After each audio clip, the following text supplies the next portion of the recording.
All right, ladies and gentlemen, welcome to another edition of Unscripted. Please like and share our content, and always we look forward to interacting with you guys and talking some sports and having a good time. As you can see, Logan is not here; he's had to take a sabbatical for today, and Frankie, I think, is working. So it looks like it's going to be me and Big Shot Rob pulling down the weight today. What's up, Big Shot? What's going on, Jay? How you doing? Everything good? It's been a while since I've been on, maybe like a few days, I think. So it's good to be back on with you for sure. Looking forward to doing the show, talking some sports, whatever's going on. Let's get to it. Yeah, absolutely. And it's interesting, so John Suggs kind of comes out the rain and says, yeah, we were going to actually talk about that. So good segue, John. I appreciate that. Hey, real quick, let me bring in Gonzo from Gonzo Sports Room. He's always our faithful guy. What's up, Gonzo? Hey, what's going on, man? Hey, we're doing well, What man. up? What up? So John Suggs asked about the 11 game suspension that was agreed upon by the NFL and Watson's camp and that $5 million fine. And he asked, does he find it odd that he comes back against Houston? I don't know if I find it odd, man. I think it's definitely a coincidence. And I think it makes for good TV ratings having him come back. And that's really if they even start him when he comes back, because I know we talked about it on the afternoon show that they may have him just sit out the year and come back next year. Again, Gonzo, what do you think, brother? Oh man, I think it's just going to depend on what their Browns' record is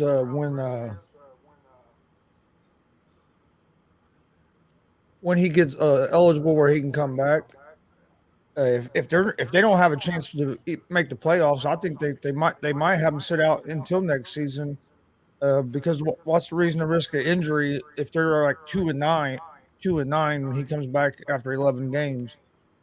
Yeah, Hagerstown, Indiana got a big win after it looked like they were going to end up blowing that game in Little League today. But no, I think it's all just going to depend on what the Browns' record is. I think 11 games. It was something that the NFL could agree on, where the NFL still looked strong, like they were giving them a bigger penalty than the 6 games that he was originally given. So it's going to be interesting to see what happens after his 11 games are up, and if he'll play this year or if he sits out another season, which make 2 whole seasons that he would miss. Absolutely. Big Shot Rob, Yeah. do you really believe 100% in Brissett, Dobson, and Rosen? I know John Suggs says I think we see Dobson and possibly Rosen by week 4 if Brissett doesn't pan out. Number one, that's true. I think you do see him if he doesn't pan out. But more importantly, why are they not letting go of Rosen and possibly bringing in a Tyler Huntley that got released out of the Ravens? And he's a damn good mobile quarterback that you could put right in there and would be another viable option to get you to a Deshaun Watson. Yeah, the Ravens backup quarterback. What's his name again? He's sort of like Lamar. Um, if I'm Cleveland, I mean, you still got Jimmy G out there who's possibly going to get traded soon, and I think that would be a good place to go for Jimmy G if he went to Cleveland. They have a good running game there. They lost some weapons with the wide receivers, but you got Amari Cooper there.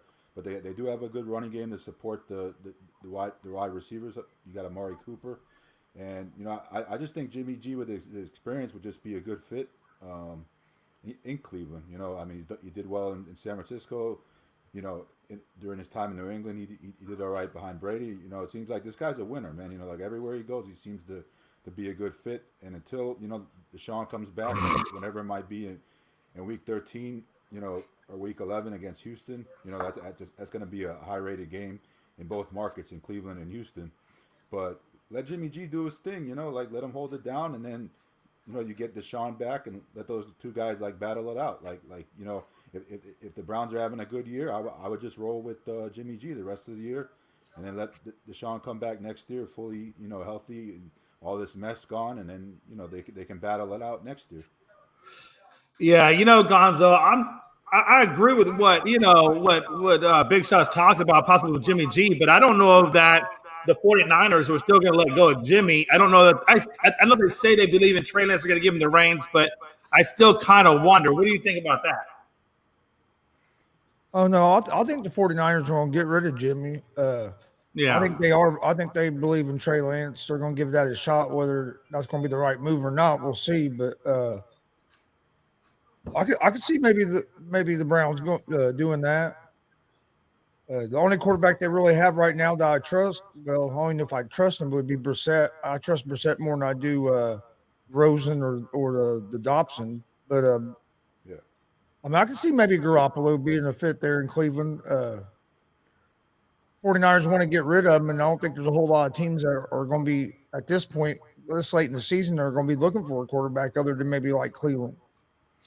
What do you, hey, like I was telling Big Shot Rob, what do you think about Tyler Huntley being released from the Ravens? Why, where do you see him playing at? Because he did very good. He played very well for the Ravens while Jackson was out. So he's got to land somewhere. And I really believe that he's better than most of the quarterbacks on the Browns roster. But where do you think he's going to wind up going? Yeah, he for sure is a good backup quarterback for Lamar. If they do get rid of him, I could see him going to Cleveland. I mean, he knows that division well. The AFC North backing up Lamar, so I could definitely see him going to Cleveland, and maybe who knows? Maybe I would doubt Jimmy G goes to Baltimore and backs up Lamar, but you never know. But I doubt that. I mean, he reminds me so much of Lamar. Like he and Lamar are so similar. Watching them play.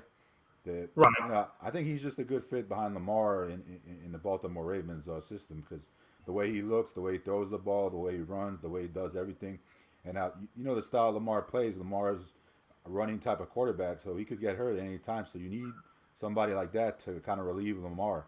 So I believe. Oh, absolutely, and it's crazy. Like I said, I mean, I gotta imagine that if Cleveland went in and grabbed up Huntley, they're gonna get him at a cheap price because he's been cut. So they're gonna get him at a cheap. I think you have a quarterback competition, and then you let him battle it out for the first spot, and then battle it for the second spot until you get Watson back at week 11. But I think you bring in Huntley and let a quarterback competition feud, and I think you're going to have a much better outcome with, let's say, a Huntley and Brissett as a backup to Huntley until you get Deshaun back. I think you're going to have better success rate with that.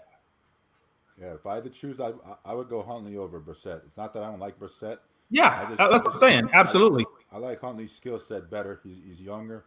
Brissett was obviously with the Dolphins last year, backing up too.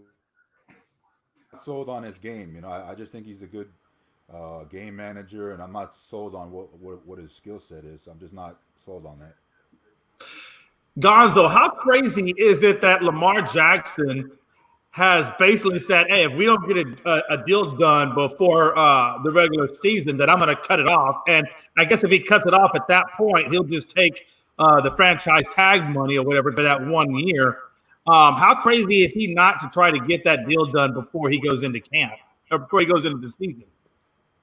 I think he wants to get it done before the season, but I think he's just letting them know that once the season starts, he don't want to mess with negotiations. So if he's not going to get it done before the season, he's going to be betting on himself, and it could pay off for him, and it could be costly for the Ravens by not signing him now. Because if you wait, franchise tag him this year, and he balls out and has a great year this year, that's just more money that the Ravens are going to cost themselves. That it's going to take the price tag is going to go up even higher. So I think that both sides need to try to get done before the season starts. For Lamar Jackson, definitely just because you want to have that financial security and that security where you don't have to worry about if you get hurt. But for the Ravens, because this might be the cheapest price you're going to be able to get Lamar Jackson at, because if he has another great year, that price tag is just going to keep going up. Yeah, I agree. Lamar, they definitely got to try to get that contract done. Kyler Murray got his big contract. Mahomes got his big contract. I think you definitely got to get Lamar signed as soon as possible so you lock him up for the future so they don't have to worry about franchise tagging him or any of that stuff. So, yeah, if I'm Baltimore, definitely try to pay Lamar if you can before the season starts, you don't have to worry about that going into next off season with the franchise tag or anything like that. I definitely agree. I think, Aaron Rodgers, is a $50 million man. And I can see that if Jackson, like you said, if he balls out, he could be, the $60 million man and surpass him. So you're right. It could be a lot more money at the end of this year, if he balls out versus if he just got him locked up now at whatever he was asking for, it's probably going to save you some money. So interesting time to be alive. Real quick, I don't know if you guys saw, but today Albert Pujols hit a grand slam. How crazy at 40 years old, and he's still giving you a grand slam. I mean, talk about a farewell tour, right? Yeah. That's pretty awesome that he's still able to play at this age, however old he is, and to hit a grand slam and still be slugging for the Cardinals. He's definitely first ballot Hall of Famer doing his thing. I'm happy for him. He's had a great career. He did sign that big long deal with the Angels, which didn't really work out that well, but glad to see him back in St. Louis where I thought he should have stayed his whole career. And it's good to see him. And then now we'll see what happens in the future with Miguel Cabrera, because he's contemplating retirement too, if he's going to come back next year or not. I thought I saw on ESPN he said he was going to come back for 2023. Now, whether or not he does that, that's what he said. So we'll have to wait on Miggy. But I think Miggy probably comes back one more year. I don't know if he's quite done, even though I know he has kind of slowed up with his age. Real quick, so we're going to get into the game. We're going to get into the show. First one up is Michael Harris signs his extension with the Braves. He signed it 8 years at $72 million. And that basically puts him at 29 years old at the end of that contract, and then he'll be ready for the next one. So they got it pretty much locked up until 2030, which keeps their core group of guys that are 25 or younger, that being Riley, Harris, Acuna Jr., and Albies, under contract until 2025. So, and then they got Matt Olson, their first baseman, until 2029. So they got a lot of their team wrapped up for considerable amount of time. If you look at Michael Harris, he's batting 287 with 12 home runs, 13 steals, 39 ribbies in 71 games. So he's absolutely producing for this Atlanta Braves baseball team, and he's got an 825 on base slugging percentage. I mean, I don't know how much more a guy can give you than what he's given with you at the age of 21. It's just insane. Gonzo, what do you think about Michael Harris getting locked up, and how does that interpret for the Braves, given how much of that core that's still extremely young being locked up? Oh, I think it's a great move for the Braves to get him locked up. Like you said, you want to get that young core locked in for as long as you can, especially with the Braves winning the World Series last year, which was kind of a surprise to most people. So they won it a little bit earlier than what people thought. So now they've really, I mean, with getting him signed and with some of the other young core, they could be contenders for next 4 or 5 seasons. Oh, easily. I definitely agree with that. Big Shot Rob, man, what do you think about Michael Harris, the young 21-year-older, getting locked up? And again, what do you think about the Braves and how far that can take them? Yeah, I think it's great for the Braves' future. Looking at the Braves, they were the team of the 90s. You had a lot of great players on that team. David Justice, Sid Bream, Terry Pendleton, Ron Gant. And I can name some old-time Braves players. I was around back then watching the Braves come up before the Marlins finally came into expansion. But, yeah, it's good to see this Atlanta Braves team with these young stars. They got Ronald Acuna Jr. Obviously, they lost Freddie Freeman, but, you got Ronald Acuna Jr. Also, I love that guy, the way he plays. You got Swanson there. They're just loaded. They're loaded, and they're going to be successful for the next few years, and definitely going to be competitive in the National League as far as getting to the World Series. And speaking of that, Jay, they're playing your Astros this weekend, so it should be a hell of a series in the World Series rematch. Yeah, absolutely. Especially coming off of 20 to, I think it was 20 to 6 or something like that, 20 to 8, something of that nature. Blowout of the Chicago White Sox today. It was stupid. It was so bad that in the ninth inning they put in Harrison, a positional player, to close out the ninth inning. It was an absolute drumming, absolute bloodbath out there in Chicago for the Astros. Yeah, 21-5. It was just insane, which is again another beautiful momentum. The Astros are swinging the bats incredibly well, and you're right. It's going to set them up for that series against Atlanta, which I know me and Logan are absolutely looking forward to, considering that is the rematch of last year's World Series. Pride, what do you think about? Well, first of all, Pride, man, welcome to the show, man. Good to have you, brother. Appreciate it, boys. Appreciate y'all having me. How y'all doing today? I'm doing good. I'm going to try not to babble this much, okay? Please try. I love you, Pride. You know I Do get the to give you same, bro. crap. Hey, let's talk some Michael Harris. Well, you know what? Pride, let me go back one. We were talking, me, Gonzo, and Rob were talking about the Ravens and Jackson and so forth, and I was bringing up Tyler Huntley being released. You know, you got to imagine. I think Cleveland would be a great destination for him to go there and have him and Brissett hold down the fort until they get Watson back. Do you think that could happen, or do you think maybe Huntley being picked up by somebody else? Well, I mean, it all really depends, right? Like, if I'm Cleveland, let me just let you know what if I'm Cleveland, I'm doing everything I can to get Tyler Huntley. Now, I'm not saying give him a max or anything like that. Don't. But at the same time, you have a better chance with Tyler Huntley than you have with Jacoby Brissett.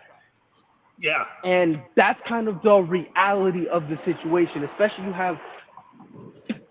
you basically want a guy who you can kind of trust. And who do you trust more? Based on what we've seen, I think it's safer to say that you can trust Tyler Huntley a little more than you can Jacoby Brissett. You know what I mean? Like, Yeah. That's kind of like, at least you could say, oh yeah, with Tyler Huntley, the reason why he wasn't the starter is because they have Lamar Jackson. It's like, all right, that's fair point, right? But let's be honest, if he were to test the market, there would have been a few teams that would have been interested in him. So if I'm Cleveland, I'm definitely looking for him. Even if it's just a 1-year deal, I'm definitely looking at him and saying, hey, kid, how you feel about coming over here? And for Tyler Huntley, it's really going to come down to, do I want to have a 2-3-year deal being a backup? Or do I want to take that chance on myself, go to Cleveland, be the starter, put up respectable and pretty good numbers, and maybe I can then cash in next year? Right. So it really comes down, like I said, Cleveland should definitely be calling him and saying, hey, look, boss, let's try to work something out for a 1-year deal. If I'm Tyler Huntley, how good do I think I am? Am I a Brian Hoyer and I know I'm not that guy, I'm just a career backup? Or do you think that you can go and beat out a guy like a Davis Mills, right? Put up something good, and let's say in Miami, the Tua Tagovailoa experiment is over, and they start to move on from that. Will he put up enough numbers where Miami can go, all right, we'll go to Tyler Huntley? Like, it's really a situation where is he willing to bet on himself, But if I'm him, if he wants to start, Cleveland will be the best option. Because remember, we were talking about this on the afternoon show. If they're 2-9 heading into week 11, do you want to start Deshaun? Do you really want to throw him back out there when the postseason is basically a dud? Do you really consider throwing him out there? Theoretically speaking, you could have Tyler Huntley play the entire year. Now, imagine if he plays well enough where Cleveland goes, you know what, we're going to wash our hands with this entire Deshaun Watson thing. We're going to eat the cost and cut him.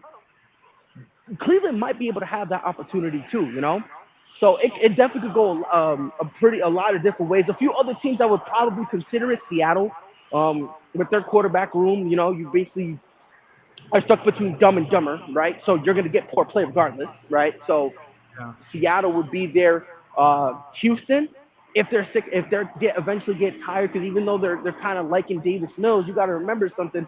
They'll like you until they don't, right? There's going to be a new coach taking over. And he's probably going to be like, look, yeah, I was on the staff, but maybe I wasn't that high on you. We're going to want to move on, etc. So I do think there are a few other teams, right? Or at the same time, hey, let's say the 49ers move on from Jimmy Garoppolo and they go, yo, Tyler Huntley, we're going to bring you in. You're going to be the backup. If Trey Lance doesn't work out, boom, we can throw you in there, So there are some teams that he can go and be a backup for.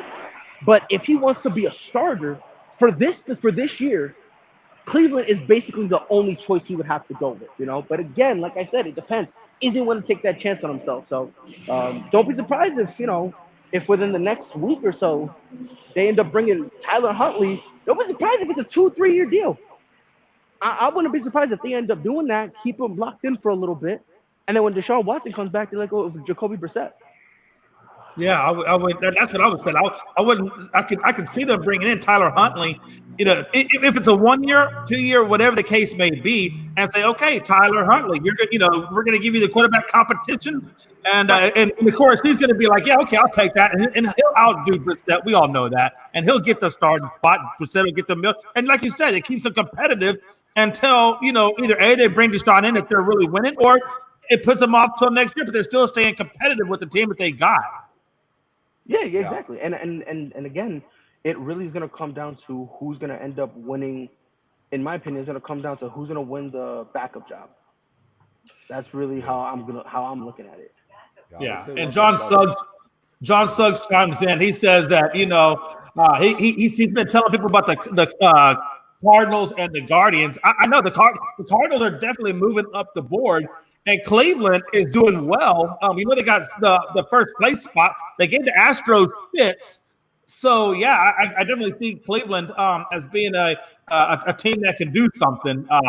Like I said, they really have given Astros. The last time we were down there, we really struggled with Cleveland. So I see what you're saying, and I agree with you completely. Pride, what do you think about Michael Harris in this extension, and how does that play out for the Braves long term, given the fact that their core is pretty damn young, and they're all wrapped up for about 2025. Well, that's honestly to me, everyone here, Big Rob and Chris, they hit it on the head. Like, you are now moving with, let's be honest, outside of Freddie Freeman, the reason you won was because of this young nucleus, right? Right. So now what they're doing is they're trying to keep them here long term. Now look at the deals. The deals, sure, they're expensive, but they're not breaking bank type moves. There are they're long deals that, let's say, later down the road, if it doesn't work out, they give themselves that flexibility to still wheel and deal. So it's kind of like a perfect contract, because it's perfect for the player because they're content with it, and it's also perfect for the team because we can wheel and deal, and of course they can later down the road, restructure the contract, but at the bare minimum they have them here for a long period of time. Again, they probably have 2 more years before they're all in their prime. Right. And they already helped heavily to contribute to them winning the World Series last year. I think it was Rob that said that they're going to be contenders for the next 4 to 5 years. I'll be honest, if they are what the Braves think they will be, they're going to be contenders for much longer than that. Oh, absolutely. And then they brought in that other young 21-year-older from the minors, Vaughn Grissom at second base. This dude's batting .414, and his damn on-base percentage is 1.158. So this guy's playing lights out too. He's 21. Exactly. So it's like the Braves have legitimate, they're loaded in terms of the young talent, right? It's just, can they mature and actually be what we see, what we think they could be, type of situation. So absolutely, honestly, I love it. I think it's smart. I think you're making sure you got all your ducks in a row, making sure that, look, we got these guys locked down. So if later down the road they say the contract isn't good enough, we can cross that bridge when we get there. But until we get there, guess what? We have you for a long period of time, right? So right. If listen, Atlanta's being smart. They're being smart. They're running it how they're supposed to be running it, and I have no complaints right now so far. In terms of how the future is looking, it's looking real bright for them over in Atlanta. Absolutely. I think, the only thing that this team will need to build upon, because again, to John Suggs' comment, they do have a really good bullpen. They're starting pitching. They might want to, need to bolster up that starting pitching, but really, that's probably about the only spot they really need to work with. But the team is great, and, they could do some magical things this postseason. You never know. Atlanta's just kind of crazy like that. Right. And again, and to your point about their rotation, the rotation is not garbage. You know what I mean? It's just if there's something that they want to improve, it kind of reminds me to an extent a little bit kind of like the Cardinals. right? Where top to bottom, they're a great team. If you want to work on something, sure, your starting rotation could use some help, but it's nothing that's like you have the worst starting rotation in all of baseball. You know what I mean? So Right. if they choose to, sure. But let's be honest, their farm system has some solid pitchers. So if I'm Atlanta, I'm not wasting my time trying to go find another guy, right? I'm Right. not going to cross my fingers and hope I can find an old guy and like Michael Waka is for Boston, where lately he's been pitching lights out. I'm not going to hope that when I got a pretty good farm system that I can just kind of pluck the from there and have them match the time frame in terms of guys hitting their prime.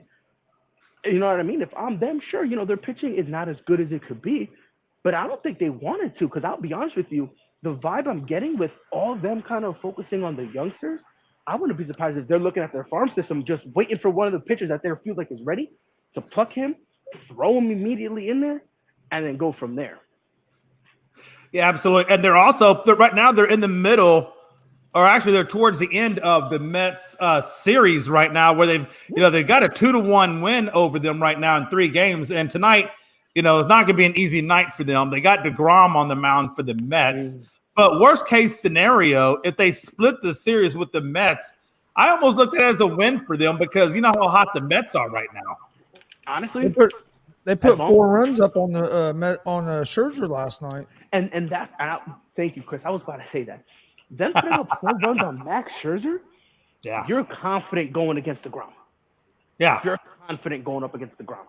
Now, will it translate? Who knows? But Jay, you made up a good point. Being 2-2, that's not bad. I would honestly take that, because if you think about it, if you're 2-2, you're still kind of in the hunt. Yeah, they're only 4 games back of the Mets. So if they win today, they can push it to 3. We got about 40 games left in the season. So, a lot of things can happen between now and then, and they could actually take over the Mets. I mean, they're still very much in the hunt for first, much less, they're obviously they're, well positioned in the wild card, if nothing else. So, when if you look at last year, that's how the Braves were last year. These guys weren't at the top. I mean, I think they got in on the wild card and they wound up winning the World Series. So with the Braves, that's one of those teams I just, I look, until you get out number 27, I don't look past those guys. Well, and the Braves have outscored their opponents by 28 runs over their last 10 games. So yeah, I mean, they're hitting 276 over the last 10 games. Absolutely, and that's why I say until I see that 27th out. And the same way with the Dodgers, until I see that 27th out, I'm not putting nothing past, either one of those 2 teams, honestly. Crazy. Good, like I said. And, tonight we got good basketball or baseball. We saw the Dodgers. They got beat today by, what the hell was it? Oh, the Brewers. The Brewers beat the Dodgers. So Dodgers showing some chinks in their armor. Hey, they're 5.5 games right now ahead of the Astros and the Mets. Astros right now are even, they're even right now with their record. So both teams are 5.5 back of the Dodgers. So, I mean, everything is still very close to see who gets that top spot, right? What a time to be alive. Yeah, anyone. Wide open. Hey, speaking of the Dodgers, Cody Bellinger has been benched. Obviously, he's not been hitting the ball all that well the last several at bats. I think the last 19 at bats. I think he's only got a couple of hits. So obviously Cody Bellinger's kind of been struggling. The last time I think he was really super relevant was about 2019 when he got that National League MVP. But his manager said he's going to sit him out the rest of the Brewers series, and he quote unquote calls it a reset. He feels that Bellinger has really been grinding, but feels that he needs to take some time away and kind of just let himself recalibrate and then come back at it. So that's what they're going to do with him. Right now he's batting .206 with 16 homers and 50 ribbies. But again, he's only got 2 hits in his last 19 at-bats. And obviously they got Gallo now, who's actually kind of being reborn again after the New York experiment wasn't so good. And now they got Gallo basically taking over the spot in that outfield, and they've let Cody Bellinger sit on the bench and recalibrate. What do you guys' thoughts on that? We'll start with Gonzo first and work our way down. Yeah, Bellinger's fell far fast. Like you said, he really hasn't done a whole lot since his MVP season. and only hitting 206 this season. And if you watch him, he looks like a guy that's pressing like he's lost, like he's really lost his confidence. And once you lose that confidence at the plate, it could take a while to get back if you ever get back to where you was. I think it's a good move by Roberts to try to take him away from the game a little bit, maybe get him where he's not trying so hard. Try to get him look at it a different way. But I think the Dodgers should be worried because it ain't like this year's the only year the Bellinger's struggled. He struggled last year as well. So I think it's. I know some people think it's the problem with the swing and mechanics. That could be some of it, but I think a lot of it's mental. A lot of it's just a confidence issue there when they're at the plate, and that's a lot to do with hitting the ball. Yeah, you have to have the hand and eye coordination, but you also have to believe that you can do it. And right now, I don't think he believes that he can hit the ball. Absolutely. And again, that mental psyche thing, I mean, it's huge, right? I mean, you saw how the Yankees that were struggling forever because they just got to a mental slump. And now, of course, he had that grand slam, Donaldson did. And now, they're hoping that could be the spark that changes the mentality of that ball club. So, yeah, again, I think he has probably lost that spark. And I think that's what the reset is hoping to change. Robert, Big Shot Rob, man, what do you think about Bellinger? Is that pretty much what you think as well, that he just needs to take a minute and recalibrate? Yeah, I agree with what Gonzo said and what you said. He just needs to take a break and refocus. But this guy was great in 2019 MVP. I think he won the home run derby too, if I'm not correct, right? I'm not sure if he did or not, but hey, just needs to refocus. Take some time off. The Dodgers are probably going to be in the playoffs, so get yourself right before the playoffs. Get that swing right, whatever you have to do to focus, get focused, and get ready for the playoffs. Absolutely, Pride. I'm pretty sure you probably feel the same way about Bellinger. So I mean, for me, dude, this should have been honestly, I disagree with the benching. I would send him down to AAA, and the reason why I would send him down to AAA, if you watch his bat swing, I've spoken about this before, he's now changing the way he swings his bat. As a batter, when you change your stance, you start trying new awkward hitches. That's a confidence thing. Yeah. I don't know why he changed it originally. I don't know. But when he did that and he started doing his cadence, I don't know if y'all noticed, but lately, every time he does his cut, it's lower to the point that his knee is almost on the ground.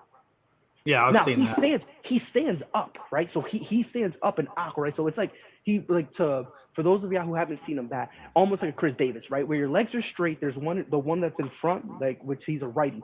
So his left leg would be in front, but it's kind of behind him a little bit. And then his foot's in the box, right? So if you were to draw a line from his left leg to his right leg, it'll be diagonal, right? He's now trying weird hitches where now he's starting tall but ending low. You're going to miss every time doing it. You're going to. So, yeah. Honestly, I would send him back to AAA, but I'm sending him to AAA.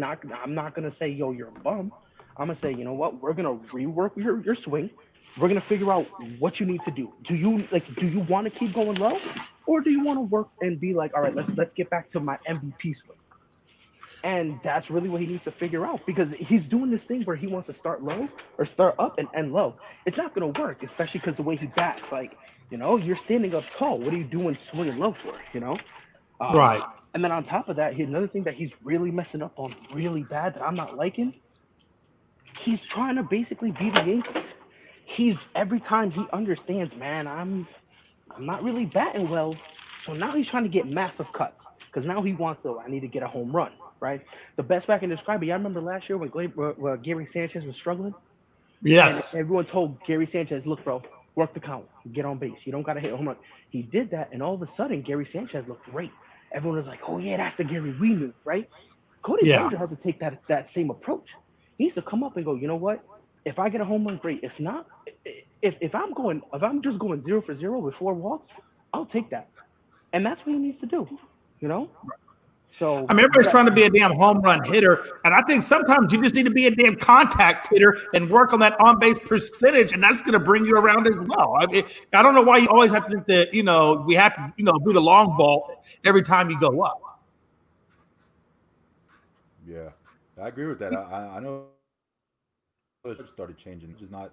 I mean, obviously we know he's hitting home runs, but he's starting to become more of a contact hitter where he just gets on base. Get a single, get a double, whatever you got to do. Get on base, But before, he's just a home run hitter. Same thing with the Stanton. Like a lot of these guys, they're strictly like power, just hitting home runs, and that's it. That's actually a good segue into even Aaron Judge, which John Suggs is asking. He basically was saying that he feels that Aaron Judge is basically trying to take the home run swing all the time, and he misses a lot. And I was saying earlier, he was saying like why aren't they pitching him low? And I watched Aaron Judge, and when the Astros played him, they would throw the ball a lot of times that would be the curveball low in the strike zone, and then it would just disappear damn near to the dirt, and he would chase it a lot. Now his chase rate was around 27% early in the season, and he's got that chase rate down to about 18%. So he's gotten better on the chasing of it. But I do think that if I'm a pitcher going up against Judge, I am going to throw a lot of the balls, lower and into the dirt with those curves and those sliders and things of that nature. Because I do think that he will a lot of times chase after it. If you can get really good command of the location, you can really, you can actually get Judge out a lot more often. And not only that, like the thing with Cody Bellinger, the sad part about it is not only does it come across as a confidence thing, right? But like just putting him on the bench. This isn't a situation like Joey Gallo, right? Who, when it was a Joey Gallo, it was just he's doing the whole swing for the fence and stuff, and then he's missing, right? So when you do that, that's when you put a guy on the bench to say, all right, clear your head. When we put you back in, don't be doing that same dumb stuff. With Cody Bellinger, it's different. You have to send him to AAA because he's doing everything that he's changing what got him that MVP in 2019. Right. Yeah. You have to think of when is the last time any player got an MVP, went on a slump, and changed his state? Earlier this year, Mike Trout went on what, 0 for 26, bro? Yeah. And he kept his same swing. He was like, it's going to come to me. It's going to come to me. It's going to come to me. You've spent so much time swinging the ball a certain way. Why would you change that? So if I'm him, I'm sending him back to AAA, and I'm going to be like, all right, bro, you're going to be here for a few games, right? We're not demoting you forever. All we're going to do is try to fix your swing. See what's going on. Because your swing is weird. You're doing something weird to it. You're messing with it in a way you shouldn't be messing with it. We're going to give you some time to see live action and try to fix what's wrong. I did not see the Dodgers game today, but John Suggs said that he did play against the Brewers. Of course, they lost 5-3 today. And so I was actually just looking to see how well Bellinger did do, and he actually went 0 for 4. So now his batting average is around 204, and his on-base percentage is at 259. So I don't know why the manager comes out and benches him and says he needs a reset and not going to play the Brewers, and then you bring him out to play the Brewers, and he goes 0 for 4 as if, like, what was the point of saying you were going to bench him? Well, I think they're going to after this game. You would have to at this point. Like, for you to have all these rumblings and then all of a sudden not do it, and now he goes 0 for 4, kind of in a lot. And here's the problem. I don't care if he goes 0 for 4, right? If he goes 0 for 0, I don't care. You can go hitless. As long as you're working the count and getting walks. If you're 0 for 1 with 2 walks, me, as a manager, I'll survive with that. Because you're getting on base and you're giving us an opportunity. You're not just going out there and being like, all right, automatic out. Yeah. Imagine you're a former MVP and the infield's moving in. And in all honesty, the more you work that count, as we all know, the sooner you can get out of the starting rotation and into the bullpen. So again, it serves a lot of different purposes, right?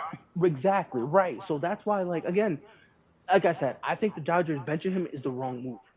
I think you need to send him somewhere where you can see live action and work on his swing and try to get it back and figure out. Because if he wants to change your swing, this is one thing I learned. If you want to change your swing, you got to change it all the way, right? You can't you can't just do a couple minor things here and there and then expect it to work. You know what I mean? It's like swinging a bat. There's a science and there's logic to it. You know what I mean? It almost seems like Cody Bellinger right now is in a situation where he's like, I don't care about that. I got to try everything to make it work. It's like a restaurant, right? You know how when those restaurants don't know what they're doing, so they have everything on the menu from Chinese to lasagna to Italian to American to Southern stuff. Like they just throw everything on the menu because they don't know what they're doing. That's exactly what Cody Bellinger is doing. He doesn't know what he's Hey, doing right now. that's why I never go. Listen, I never go to Applebee's and get the damn fajitas. No, Okay. why would you do that? Why would you do that? Well, yes. Why would you do that? You know what I mean? Like, you Just know, going so to a Chinese buffet and getting American food there. exactly, that's what it's like, bro. Like, I love it when you imagine get pizza at the all-you-can-eat China buffet. It's dude, perfect. imagine going to like a Ruth Chris's, right, or an Outback, like a steakhouse, and getting like the fish. Imagine getting the salmon. What are you doing? Yeah. What are you doing? You know? I don't know though. Hey, probably I'll be honest with you though. Outback does do a pretty good fish salmon. I'm just gonna put that out there. Jay, But I'm not going there for the salmon. I'm going there because I want the thank beef. you. That's the point. You go to a steakhouse for a steak. That's it. You're going to a steakhouse for steak. You know what I mean? But Cody Bellinger, he's got to fix it. And like I said, I don't think your fix doesn't get swing unless you're seeing live action. You know? So you're going to have to go down, bro, because, you know, I'm saying, man, you know what I mean? This whole benching thing, that only works when you're in a slump and you just need a break from it. Cody Bellinger, the last thing he needs is a break. He needs to kind of figure out his swing. So, but, you know, for his sake, I really do hope that he kind of gets it together, because with how much talent the Dodgers all of a sudden are getting, I guess they turned, you know, oh, right, there's no salary cap in baseball. I forgot, with all these super mega contracts. But like with all that stuff, Cody Bellinger will get replaced in a heartbeat. Yeah. People forget. The Dodgers loved Alex Verdugo. They try to build him as the future. Where is he at now? Yeah. Well, he's with Boston right now, isn't he? And they traded him for who? Mookie Betts. As much as they love you, they will ship you out of there. They will ship you out of there quick, fast, and in a bloody hurry. So Cody Bellinger better get it together. If he doesn't show any signs of getting it together, his future in LA is going to be very questionable. It's going to be very questionable. Oh, absolutely. And again, you know, to your point, if your swing is messed up, what is benching somebody going to do for their swing? I mean, they're just going to go back to that same swing and have the same damn result. And exactly, and that would be my concern, just benching him, you know, because at the end of the day, you're not fixing anything, you know. So if I'm Cody Bellinger, I'm hiring a hit coach, and I'm going to go to the cage, and I'm going to work with that damn hitting coach until I figure my crap out. But here's the thing: I wouldn't even hire a hitting coach. You know what I'm doing? I'm watching film. I'm going back to 2019. The same. Right. Go back and look at what you were doing in 2019. They got you the damn MVP. 100%. That's what I'm doing. I'm going back to that. That's a good point. And it's a well-made point. So I agree with you. Derwin James becomes the highest-paid safety. Holy crap! According to Staley, he says that he's the heartbeat and the soul and the signal caller of their defense, to the tune that he gets 4 years, $76 million. Or 76.4 million. I don't want to forget that $400,000, because that's a lot of damn cheddar cheese. Contract at 26 years old, that puts him at 30 by the time he outlives that contract. He got 257 tackles, 15 and a half sacks, 5 picks, and 3 forced fumbles for a career. So again, I can see why they believe in him. I can see why they gave him the money. That puts him at 19.13 million per year. Again, he's the heartbeat and the soul, they say. He's a signal caller. And now you got Matt Bosa, Jackson, all under contract for the future. And now you got your safety signal caller as well. And according to them, he can rush, he can cover, man-to-man, zone. I mean, you know, he can kind of do it all. So I see why they gave him that money. Gonzo, what's your thoughts on Mr. James? Well, I think this is a great move by the Chargers, getting the deal done with James, adding Khalil Mack, and then you already added C.J. Jackson to that defense. With the offense, weapons they have on offense, Chargers are going to be a scary team. And the only question that you've ever had really with Derwin James has been staying healthy. But if he can stay healthy, man, this Chargers defense is going to be scary. Absolutely. Yeah, absolutely. And again, you know, how good will Mac look in this, you know, new defense? You know, will we see the old Mac from the Raiders, or will we get the Mac from Chicago? I think that it's a lot to be seen in this defense. But man, what a time, right? Big shot, Rob. Derwin James, man, what you thinking? Yeah, I agree, man. This guy is gonna do some damage. Now he's the highest paid safety in history of football. So man, that Chargers defense is going to be scary with him and Khalil Mack and the other guy they have. What's his name? C.J. Williams. You just said it, yeah, that guy. Yeah. So yeah, man, this Chargers defense is looking scary and better look as good as it can because I mean that division is tough, man. The AFC West is tough with the Raiders. You got the Chiefs and the Broncos. So I mean that defense is going to have to step up and play in some pretty big divisional games. So it's good that they got this deal done with Derwin James. I'm sure he's very happy. Be the highest paid safety in history of football. That's a big honor. So, yeah. Oh, absolutely. I'm looking forward to watching the Chargers this year. And, yeah, they should have a good team that's fighting for a playoff spot. You know, Pride, Jamal Adams got a big contract as well before Derwin did out there with Seattle from the New York Jets. And he's not been bad, but he hasn't really lived up, I don't think, to that type of contract, the money that they gave him. How do you see Derwin James now that he's got the big contract, the biggest contract at his position? Will it change him, or will we continue to see that same nasty Derwin James?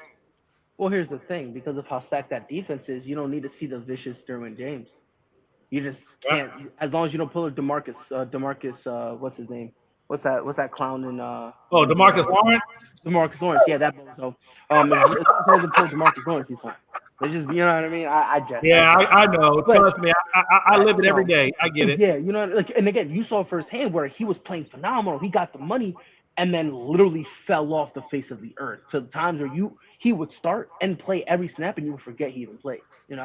So as long as he doesn't do that, I think he'll be all right. But the bigger thing about this deal is now every single important position that they need is now paid. Now there's only one guy you got to worry about paying. Yeah. That's Justin Herbert. Yeah. You now have everybody locked down, like all your important pieces. You have them locked down, so that way when it comes to Justin Herbert, you could sit down with the kid and be like, all right, this is what we got going on, right? We've given you nothing but talent. By now you would have had some success, right? Probably an AFC championship, maybe even a Super Bowl appearance, right? And now you're looking at the kid and go, hey, we helped you out, hook us up a little bit, we'll pay you, absolutely. Give us a little, meet us in the middle type of situation. You know what I mean? They've been taking care of him so far. Every single position's filled. So now when you go up to Justin Herbert, you now have a situation where you now don't have to really worry about anybody else. Yeah. Right? It's not a situation where it's like, we're going to take care of you financially like we've been taking care of you in terms of the team ever since you got here, right? Because we've been making moves ever since you got here. So I think it's something, in terms of the defense, Big Rob, you hit it right on the head. Those interdivisional games, that's really what they paid Derwin James for. Let's just be honest here, right? They paid him for that because those are when he's really going to need to step up. If they lose to Green Bay, they're not going to care. They're going to be like, oh, that sucks. We got to go. We got to do better. And then they go in the locker room and they go smoke cigars and pop champagne because they're looking ahead of them, right? It's those interdivisional games. Like you cannot. And let's be honest. You're going to have to pick a team that you sweep because you can't split. I think they play each of them twice. Yeah. You cannot split against Kansas, the Broncos, and the Raiders. You simply cannot do that. You're going to have to pick one. You're going to have to pick one of them that you'll be like, okay, we're good with a sweep. And that's how everyone in that division is going to be, right? You're going to have to at least sweep one. Yeah. And then, be like, all right, I'll accept a sweep from one team. You see what I'm saying? But like being split every single time, going 1-1, that's going to be no bueno for any of the teams involved. So I genuinely believe at this point, the Chargers are now, they saw what the Rams did and was like, we didn't know you could do that. You want to try it? Sure. And now all of a sudden money just doesn't exist to these teams. It's buck wild. I don't know what's going on. It's insane. It's like everyone is like, "Oh, look, we got a salary cap. It's crazy." You know what I mean? Bill Belichick got the stimulus check, spent money, and then the Rams are like, "You know what? Let's try that." They won a Super Bowl, and now the Chargers are like, "Wait a minute, but we want to do that too." So now they're doing it.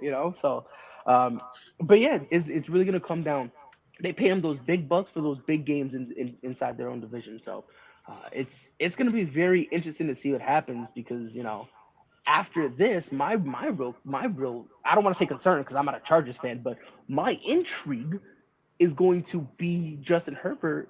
Is he really this good guy everyone's saying, or is he going to be the give me the cheddar, like back up that Brinks truck, homie? Like that's what I'm. Oh, absolutely. He's You know like what I you mean? said, Pride. The Chargers are committed to winning. I think that's pretty apparent by this point. I think to Damien's point as well, though, Bosa tends to get injuries sometimes. They have to stay healthy. I know Keenan Allen sometimes can go out on an injury. But if they can keep this team healthy, they're committed to winning. They showed they're committed to winning. And Derwin James really does deserve the money because I think to John Suggs' point, he can play every damn position in the secondary. Literally. You know what he reminds me of? You know what he kind of reminds me of? How the Chiefs used Matthew last year. Yes. Honey Badger, when 1 minute they had him at free safety, then strong, then even lined him up at the linebacker position, and then had him at corner. Derwin James can do some of the same stuff, to your point, Jay. He really can. And I'm telling you, when you get a guy like that, number one, it changes the defense because you don't know where James is going to be lined up at. So you're always keeping offense guessing. I mean, there's so many things that he can bring to that defense, which I guess is why Staley calls him the heartbeat, is because of that. My question is that I have about the Chargers is Staley's play calling has been called out a couple of times. Do you think Staley's play calling is going to be an issue with the Chargers, or is it going to be okay? I don't think it's necessarily his play calling. I think it's been more of like his time management and going forward on fourth downs has been his in inopportune situations has been his biggest problem. Or Right. Time out when you have a playoff spot wrapped up because the Raiders aren't going to try to score, so you call a timeout to cost yourself that game. But that was stupid. They're just going to need him to. I like being aggressive to a point, but he takes it to a whole another level. They need him to get control of that a little bit, and I think they'll be fine. Yeah, absolutely. It's going to be fun to watch the Raiders. It's going to be fun to watch the Chargers play this season. It's going to be fun to watch that whole AFC West play this season because, like you said, it's so competitive that it's going to make for really good football. So, man, what a time to be alive. Jeez, what a time to be alive. If only the Cowboys, if only the NFC East could be that competitive, it'd be crazy.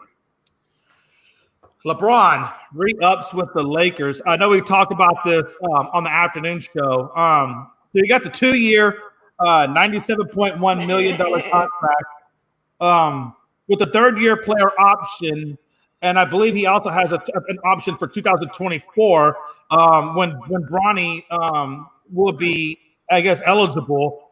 James only played 56 games last year. I understand that LeBron is worth the money, and nobody's going to argue that LeBron is not worth the money. I guess my only question is for the Lakers, when you're tying up so much money with him, and then you got so much money tied with AD, you really can't bring on a third-year max player until around 2024 when you have some cap room.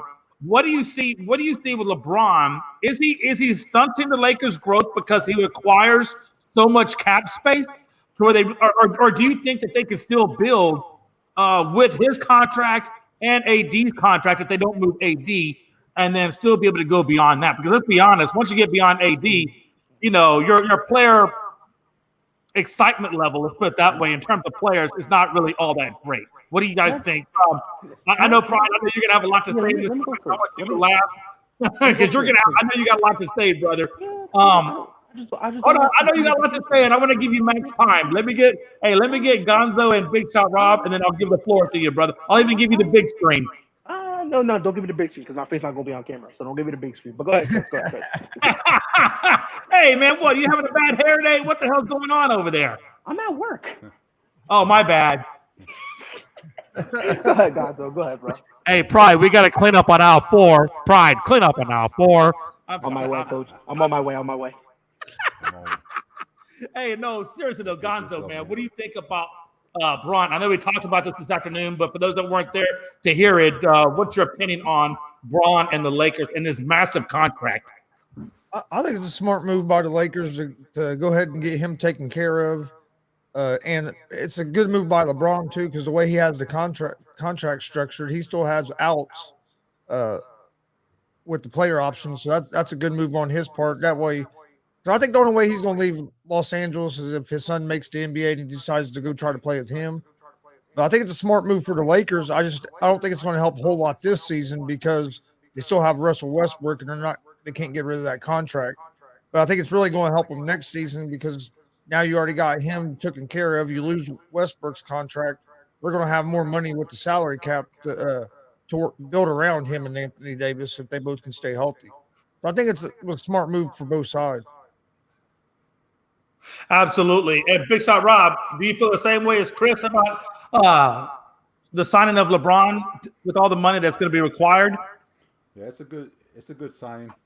But yeah, obviously they're not going to be able to really compete for a championship unless they get rid of Russell Westbrook. Then that probably won't be till next year since his contract is so much money. So I'm not really worried about LeBron too much. LeBron, he's been doing his thing. He was a leading score.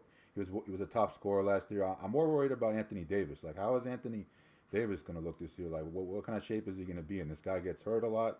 He's been out of shape. He's got to come into this year like very focused and because like LeBron is the leader of that team, but Anthony Davis is the guy that is the second superstar on that team. He's the guy that really needs to step up and show what he's about, because you saw the year they won the championship, but you saw he had a great year. But last year he was injury prone, missed some games. Didn't look this like himself. So yeah, I mean LeBron is fine. Anthony Davis is the one that just really needs to get it together. But I expect LeBron, he's going to come into training camp and everything focused, and we'll see what kind of team the Lakers have around LeBron and AD, and obviously Westbrook. I know they're still trying to get Kyrie there. I don't know if that's going to happen or not. But we'll see what happens. But, obviously LeBron, he likes it in L.A. He loves it there. His kids go to school there. He's got all his businesses there. This is where he's going to end his career in L.A. So he's, 37 years old, 38? He's going to be 38 this year, so he'll probably retire by the time he's 40. So he'll play the next 2 years in L.A. and then see what happens after that. His son, Bronny, gets in the NBA. He'll probably go play a year with him wherever he might go. Maybe the Lakers draft him just so he can play with LeBron. I mean, we'll see what happens. But LeBron's going to definitely, finish his career in L.A., try to get that scoring title from Kareem Abdul-Jabbar. And then I think LeBron will have a chance to maybe win one more championship. I can't see him winning 6. I can see him maybe getting one more, possibly. And that'll be it. Pride, I got a couple of questions for you. First question is, in his contract, he's got a 15% trade kicker. I don't know exactly what that means, so I hope I think you do. That's first question. Second question is, rumor has it that Bronny's been looking to go to college and play a couple of years possibly at college, whether it be 1 year or more. I know LeBron came out and shot down the whole Oregon issue. Do you think, number one, if Bronny goes to college, is he going to still have time to play with his dad, or do you think he goes to the pros and bypasses college? Well, for starters, I think so. I think they're planning for him to go 1 year in college, because I'm pretty sure you still have to do a year of college. Even though they're talking about eliminating it, you still have to do a year of college. Now, if Bronny does 2, that's kind of when the fantasy of him playing with his son kind of goes off to the wayside, right? So I think it all depends how many years he plays. If he plays 2 or more years, regardless of the reason, whether it's because he's just not good enough and he needs more time, or he needs to, he wants to spend more time there, whether he wants to finish it, whatever the reason, 2 or more years, that's when it's going to start becoming, more of a fantasy. In terms of the 15% trade kicker, what that basically means is if the Lakers were to trade LeBron James, 15% of his total contract, the Lakers have to give him. It's basically an incentive for the Lakers not to trade him. So that's why it's called the trade kicker. They need to give him that 50% to kick off the actual trade, right? So if they don't do that, then he can't trade him. It's basically like a poor man's no trade clause. Okay. Right? Because what they don't want to have to pay him all that money for him to go elsewhere, right? So that's what the trade kicker is. So you're basically upset, or not upset, but you're like, why give him that money? Because they can't go get another third max player. Here's my question to you: what third max player can you get right now? Well, the third max player, what from what I read on it, was it wouldn't be eligible for a third max player until 2024. So I think in 2024, I don't know, and I didn't research that far to No. see who would be available. But That's how the current roster is constructed now. Once Russ leaves, that's when they can get the third max player. And to Rob's point, I'm not really worried about LeBron. LeBron just averaged 30, right? He averaged 30. So I'm fine with LeBron. My real concern, I mean, I gave up when it came to Russell Westbrook. I gave up on him. He's whatever. Like, I think a lot of people gave up on him. Pride, you're not the only one. Except for those delusional fans that go, "Oh my God, you can still win," and then they ignore the stats. But the thing for me, and Big Rob said it, Anthony Davis. What this deal tells me, they don't know. They have no faith in Anthony Davis, and they don't know if they're going to keep him on this roster. One more year of Anthony Davis being injured like this, they're not keeping him. I don't care what the potential is. I don't care the upside. They're not keeping him.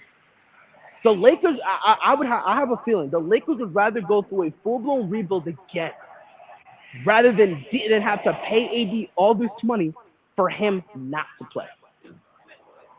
That's just that's what this contract to me really kind of screams, right? Because again, if you're confident in AD, then you would give Bron probably a 2-year deal, right, to try to figure something out. Right. The fact that, or even a 1-year deal type of situation, because remember, this is the final year of his contract, so that new deal doesn't kick in until next year. Right. So they still have LeBron James for 1 more year before this even kicks in. So that's really what this is kind of telling me. To Big Rob's point, if AD can't stay healthy, they're going to start looking for other options. And they're going to start going, all right, and there's a few teams you can easily keep an eye on. Keep an eye on Minnesota. If 50 games in, this whole Karl-Anthony Towns, Rudy Gobert thing doesn't work out, perhaps the Minnesota Timberwolves just want to blow it up completely. So that right there is one spot you can look at. If you don't want a center and you kind of want to, just do what you did last time when you had all your centers be role players and they all kind of played their role, right? You can theoretically get Kyrie Irving next year. But another name I would honestly keep an eye on, Donovan Mitchell. If Donovan Mitchell doesn't get traded, you now have some pieces you can entice and send over to them. And again, since Donovan Mitchell is still kind of young, the Lakers would probably be more willing to kind of give up a first-round pick. Oh, absolutely. I would definitely believe that. Absolutely. You know what I mean? Because of his age, right? Because now that you're getting a younger guy, they might consider that, right? So now it's an awkward situation where if I'm the Lakers, I'm patting myself on the back. We got Bron. That's good stuff. But again, Big Rob mentioned something that's very pivotal. This really comes down to AD because I think next year LeBron is winning MVP. I think next year is going to be his final MVP. He's going to play phenomenally. He's going to win MVP. Now the problem is if LeBron James wins MVP and you're in the play-in, now you're going to have to be like, all right, well, we can't blame Russ no more because he's gone. He gone. He out the door, right? This is his final year. After that, he can go do whatever, right? Because we don't care about you, right? You're gonna be with John Wall in a few years, right? So we don't care about them, right? Yeah. But if AD can't stay healthy, that's a big problem because when they got AD and LeBron were supposed to be a 1-2 punch. But towards the end of LeBron James' career, more specifically his tenure with the Lakers, AD was supposed to be the one who took over. He was supposed to be the number one. And things are supposed to run through him. LeBron last year should not have averaged 30 points. If you told the Lakers, yeah, bro, Bron's averaging 30 points in what? His 78th year, right? LA would look at you like you're crazy. But because that 1-2 punch isn't there because AD is constantly injured, that's going to be a big question mark. So if AD can't stay healthy, and that's the thing, they're going to have to play hardball with AD. And what I mean by that is AD, you got to give us 65 games. If he plays 64, you got to put your foot down and do something. You can't be like, okay, it's fun. You know, because especially coming off of last year, like let's be honest, and let's be fair here. Deshaun Watson got more snaps than AD got plays. That's true. Let's call it what That's it is, true. bro. Like, you see what I'm saying? That's true. And my guy's finna be suspended for nearly 2 years. But Pride, Right? I also want to point So- out the reason why I think Braun doesn't get the MVP next year is not because of skill set. It's going to be because of availability. He missed 56 games, or he only played 56 games out of 82 last year. And we know that when you miss significant time, Right. that does mess with your MVP opportunities. And that's the only reason I say that I don't think Braun gets it. The only way Braun gets MVP is, like you said, if Anthony Davis doesn't show up next year and he has to carry the load, and if he's able to play the majority of the 82 games and not miss time. I think Right, but you also got to understand, a lot of those DNPs was because of injuries. Remember, they shut him down at the end of the year. He was healthy to play. He could have been the scoring leader. And they sat him down, and he agreed to that. And there were multiple times during the stretch that they did not play LeBron because they wanted to see the entire, the 3 games that he played, right? The Anthony Davis, Russell Westbrook thing. They wanted to see that too.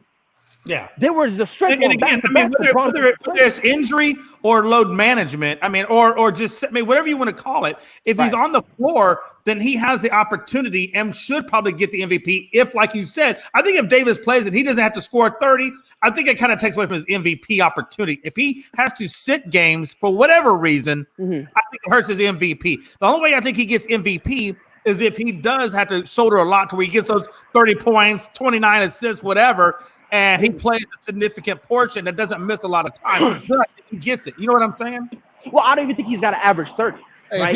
if he gets 29 assists in one game, he'll definitely be the fucking MVP. That's what I'm saying. I'll put it out there as being sarcastic, but you never know.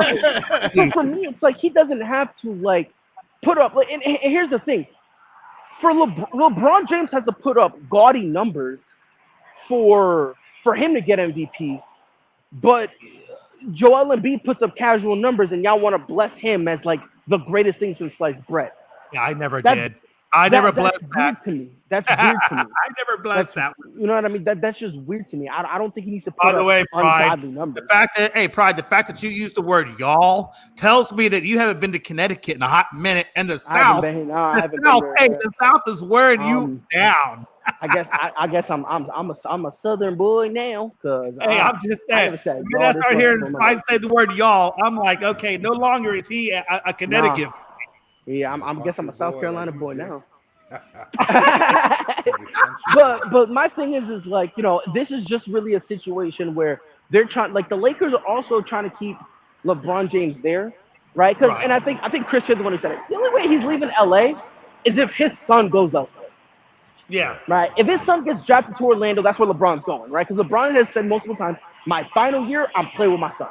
That's it. After that, he's like, I don't care how much minutes I get. I don't care if I come off the bench. I'm playing with my son, and then after that, I'm gonna ride off into the wild blue yonder, right? So, for me, it really comes down to the Lakers are kind of protecting themselves. Like, hold on, if he doesn't make it to the league for whatever reason, whether it be he wasn't good enough, or let's say he was drafted and put in the G League, now we have we can be like, all right, Bron, you gave us your word. If your son ain't there, you said he was gonna come back now. Remember that. Absolutely. So it's kind of like an ace in their back pocket where we're making sure that we have a way to keep you instead of you kind of dilly-dallying and going over. Because think about it. He saw the entire KD thing. He made a free agent decision, and my guy was treated like he was Vladimir Putin. He made a free agency decision. He made a free agent. Imagine if LeBron opts out of that contract to go elsewhere. Imagine the vitriol that would be spewed his way. Yeah. LeBron's too good of a family man, bro. I was talking to him earlier. He was like, nah, bro, I'm gonna write it out. That's what he told me. True story. He told me that. Hell yeah. You know what I mean? So we ain't gonna talk about whether or not I was asleep, if it was a dream. We ain't gonna talk about that. But I will say, according to my knowledge, right? According to Pride's story, I was talking to Bron earlier. He told me we good, and then after that, I had to yell at Jason Tatum because he get me tired. Sometimes I wonder if Damian Hernandez even watches any sport. You know what I think it is? You know what I really think it is? Swear to God, I don't think he watches sports. Swear to God. You know what I think he does? He watches Colin Cowherd, Skip Bayless, and then some random radio host in Chicago. and then he just spits out whatever couplets they tell him to spit out.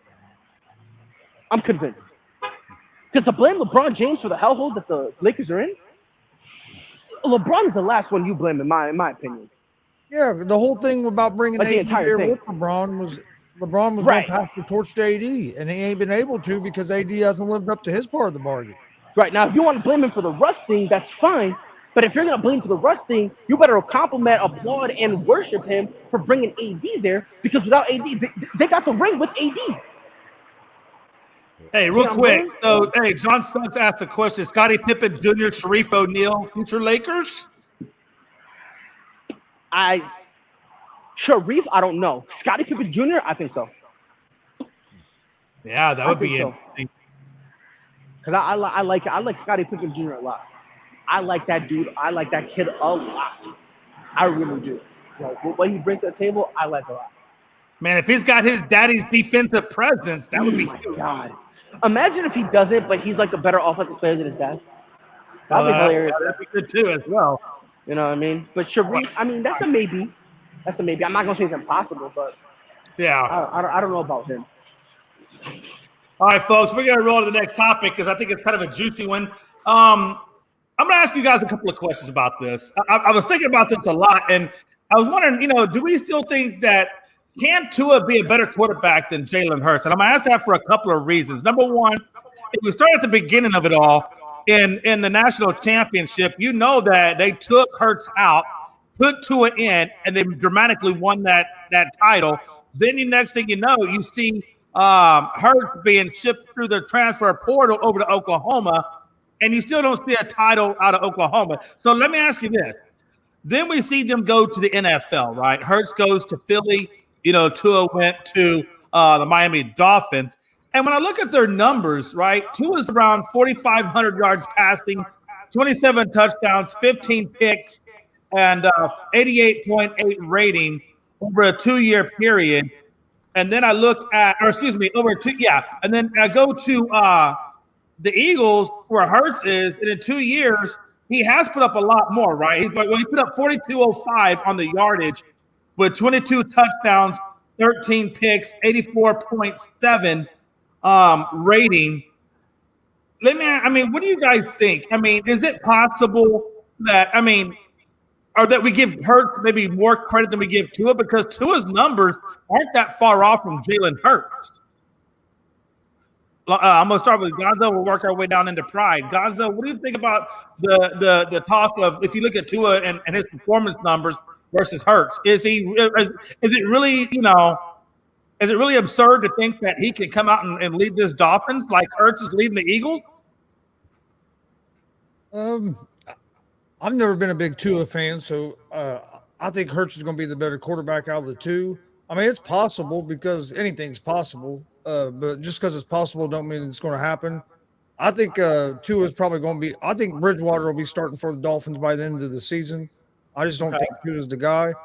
I think it's just off eye test. It seems like Tua is still a little slow getting the ball out. Still reading the defense is a little slower than what they think he should be, especially being the third pick overall. And Hurts, with the weapons they put around him this year, I think we're going to see Hurts have a lot better season this year than last year. Right. Big shot, Rob? Yeah, it's kind of tough, but Philly did a lot of good things in the offseason. Obviously, getting that trade for A.J. Brown. They have Devontae Smith. They got the tight end Dallas Goedert.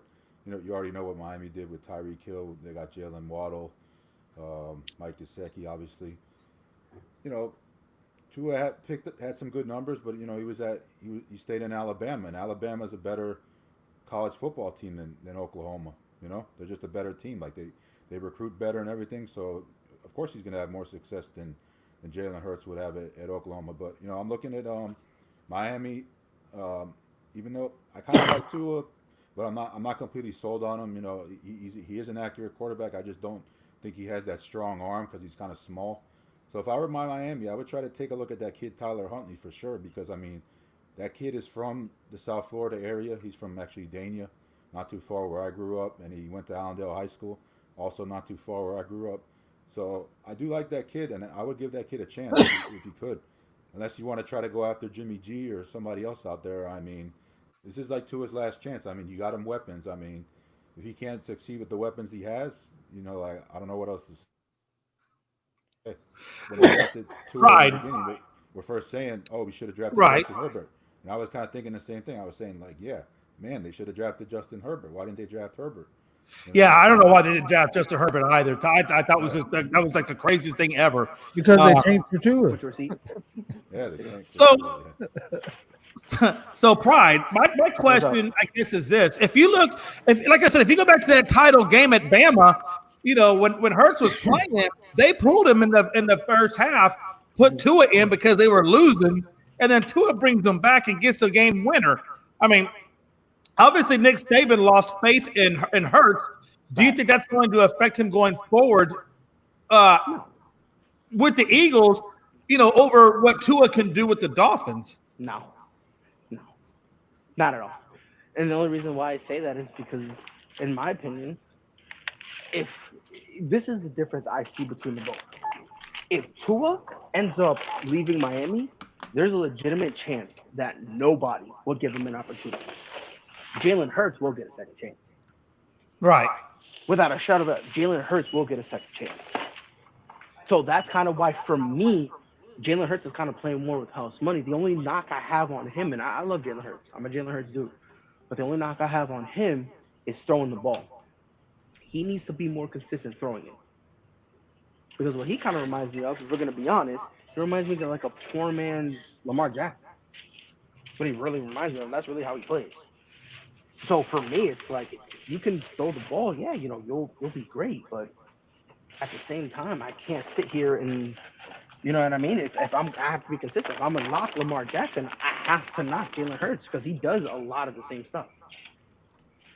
To John Suggs' point, I like Stroud too. I think he could do good things next year as well. So it's going to be interesting to see how he does when he comes into the league. And then he also goes on to say that the Giants would most likely give him a chance. I mean, is it not for Pride when you say that Tua would leave Miami and wouldn't get a spot anywhere else? Is that basically due to him being injury prone?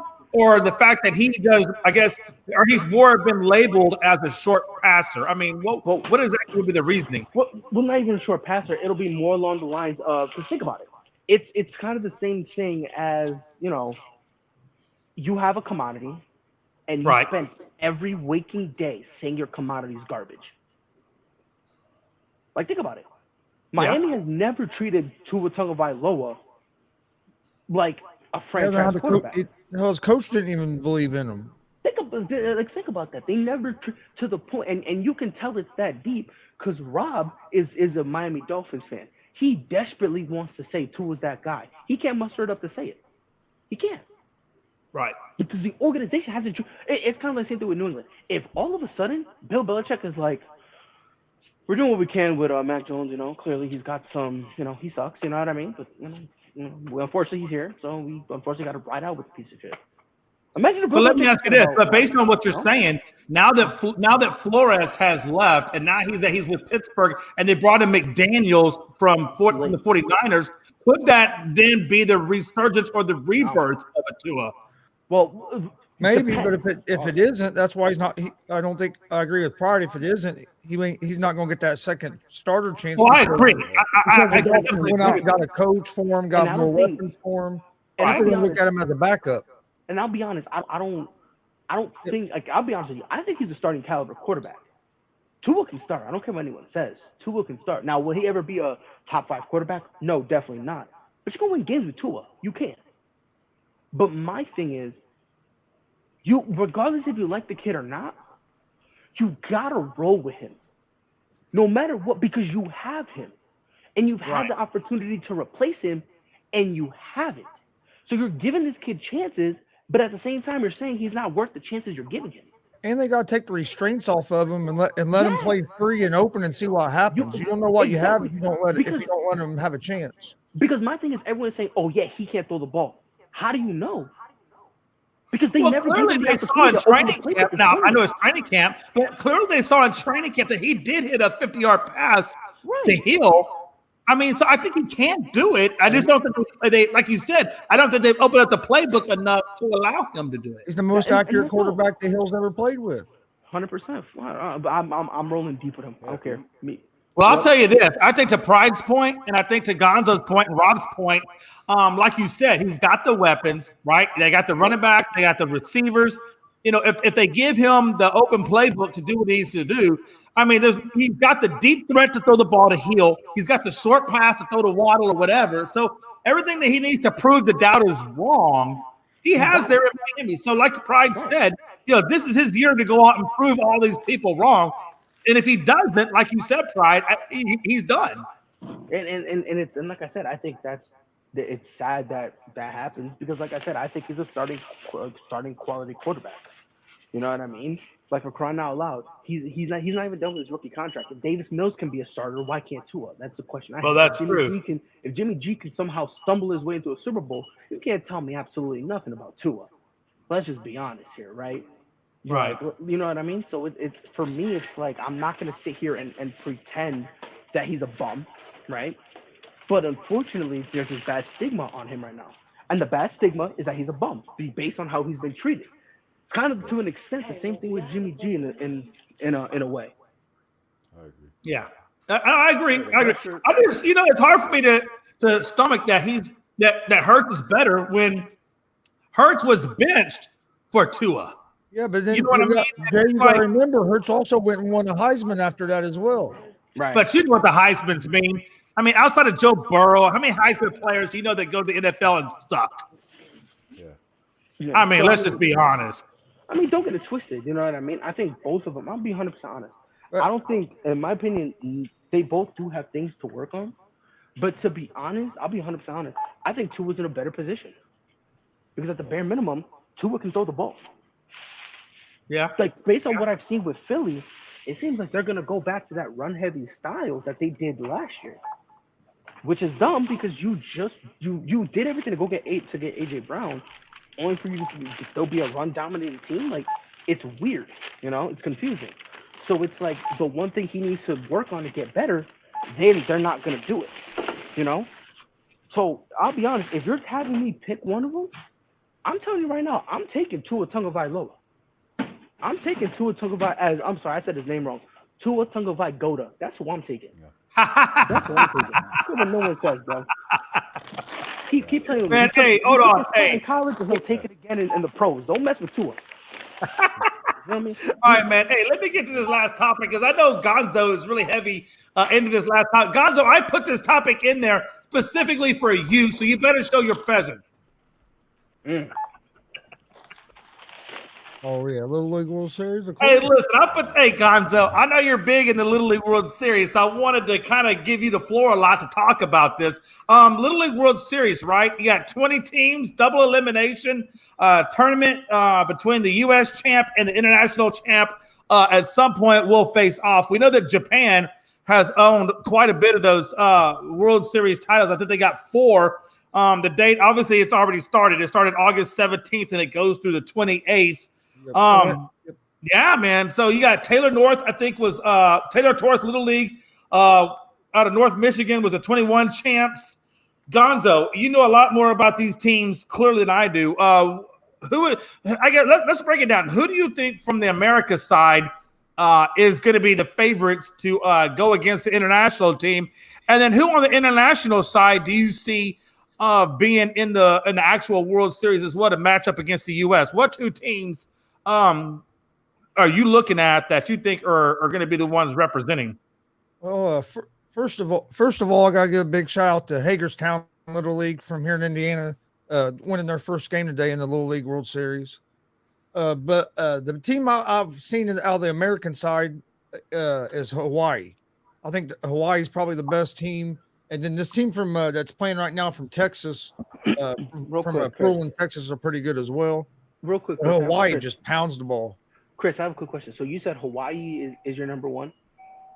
Like that's who you have as your, in terms of the United States, you think they're kind of the top dogs as of now? Yeah. Is it Tua from Hawaii? God, you gotta love it. All right, I'm back to my corner. Go ahead, Chris. I'm back to my corner. You say he's Hawaiian, Rob? You say he's Hawaiian? Yeah, he's Hawaiian, man. I love. Don't you love it when a circle just comes together? What a go! My fault. I'm back to my corner. Go ahead, Chris. I'm sorry. On the international side, I haven't got to see all the teams yet. I got to see most of the teams on the American side because they televise all the regional games. Right. But out of the teams I've saw right now, I'm watching Mexico and Puerto Rico. This Mexico team looks real good. Mexico usually has a good team. Japan and then Curacao looked real good earlier today. But Japan and Mexico are usually two of the teams from the international side that are usually always there at the top. But right. The Hawaii team looks real good. I think the Hagerstown Little League team can go far because they got are pretty deep pitching wise. And at the Little League World Series, you're being deep at pitching is the key things. Right. Especially when it's double elimination. I mean, every game is important. I almost kind of wish that, for like not so much to get into the actual World Series for both the American and the international side, but I would like to actually see the World Series itself be a series. I'd like to see it be, 5, 6 games, whatever, 7 games, whatever, to be a 7-game series to where you can really get the momentum built out of it. You know what I mean? Well, it's hard for him to do that because of the pitching situation in Little League. Because if a pitcher throws over 85 pitches, he can't pitch again for I think it's 3 or 4 days. Okay. If you throw over 21 pitches, you have to have 1 day of rest before you can pitch again. So that'd make it harder. I mean, you'd have to have almost your whole team being able to pitch to try to play a series like that. Yeah, that makes sense. Yeah, man, what a time. The game will be not this Sunday, but next Sunday. Oh, the Americans Championship, or are you talking about the league championship? The actual World Series, or the World Series. I mean, the World Series. Okay. The American next Saturday they'll decide the American champion and the international champion. Then on Sunday they play. Oh, nice. Okay. Also I saw, which is interesting. It's a history making thing. I think the first time in 48 years. On the women's softball side, they actually had a female ground crew. I think they had maybe 1 or 2 males as part of the ground crew, but it's predominantly almost all female ground crew. That's the first time in 48 years that's happened. So a little history for you out there. But yeah, there's been a couple. There's been a couple female umpires umpiring. I haven't seen them at the World Series yet, but they were at the regionals. There was a couple female umpires umpiring the baseball games. And let me ask you this: these Little League games, because I have not looked at the schedule, but are they on ESPN, or where can you find these games at? ESPN. Tonight it's ESPN2 and ESPN News, but usually on any of the ESPN channels because there's getting ready to be a football game on tonight on ESPN preseason game. Okay, so ESPN predominantly is where you would find the Little League. Yeah, it's on all the ESPN networks, or if you have ESPN Plus, you can watch it that way. But like right now I'm watching it on ESPN News. They have Puerto Rico against Mexico, and then on ESPN2 they have the Pearland, Texas. I forget who Texas is. That Pearland? Is that Pearland that's in there? Is that what you were saying? Pearland, Texas is in there? Yeah. Wow, that's not too far from where I'm from. That's maybe 30, 40 miles. They're playing now on ESPN2. Damien Hernandez said that Nicaragua looked good yesterday, and he's also saying ESPN and ABC. Yeah, ABC will be the championship games next weekend. But until who's going to host the World Series itself? Then would it be ABC as well, or it'd be ABC? Aren't they doing? Okay, interesting. I'll definitely catch that for sure. No doubt about that. What'd you say, Rob? No, I said isn't Sunday Night Baseball this weekend? The Little League. It's at Williamsport, the Little League Classic. They usually do that, because they had the field the game last week, and basically all the fans are just the kids that are participating in the Little League, and like their families are the ones that are there watching Major League game. It's pretty cool. That's a good thing. He said Great Lakes or Southwest, in his opinion. Interesting. Okay. Like Great Lakes is the team from Indiana. How about Florida and New York? Let's go. I'm just kidding. Yeah, he said Florida, New York. Let's go. Hey, you heard what he said. Hey, listen, now that I know the Pearland, is in this, I'm really gonna start paying attention now because that's really basically my hometown. That's not too far. So it's all I watched last week. I watched regionals all week, and this since yesterday and today, that's all I've been watching is Little League baseball. well, I guess I'm gonna have to dial in a little bit more and catch some of this Little League World Series because I know, like I said, I'm gonna go for Pearland, so I hope Pearland can get there. No offense to Hagerstown, but I don't give a damn. Let's go, Pearland. One of these years, I'm gonna go to Williamsport and watch it in person. That's Pennsylvania, right? Williamsport, is that Pennsylvania, right? Yep. Yeah. They don't charge to get in. It's free to get in. Nice. I need to go check that out too. But yeah, I want to get there one year and go check it out because I've been watching it on TV for probably over 20 years. Yep. Oh, that's what's up. Yeah, I mean, I love baseball, so I'd like to go check. Hell, I'll probably take my nephews. My nephews, they play baseball. One of my nephews plays baseball in high school, and the other one just became a freshman, so he'll be playing this year for his high school. And yeah, man, they're both really big into baseball. So I umpired Little League baseball. I umpired Little League baseball for about 20, 25 years. Damn, it's a long time. You're just freaking old. Damn. Started young. I started umpiring when I was 15. No. I get it. I mean, hey, look, I'm turning 50 next month, so what am I? Who the hell can I call old, really, at this point? Final thoughts, man. Hey, look, I'm gonna ask you guys a question, man. And I know we kind of talked about. I really kind of want to see what Pride thinks. Again, Mariota. It's almost kind of like he's getting like Tua at this point is really getting a chance to have a rebirth or be a reborn process because with Tennessee, he didn't quite fare so well. Then he goes to Oakland. Yeah, I don't know if he's a bum. He sits behind Carr. But I mean, come on, right? He's a bum. You don't think that he can turn it around? You don't think it's possible for somebody to turn their career around? No, bro. Only thing he needs to do is turn his way around and walk out the facility and out the NFL. Because this is a bum. He's a bum. And out the here's NFL. Here's the thing. He went to Tennessee, right? When they drafted him from Oregon, right?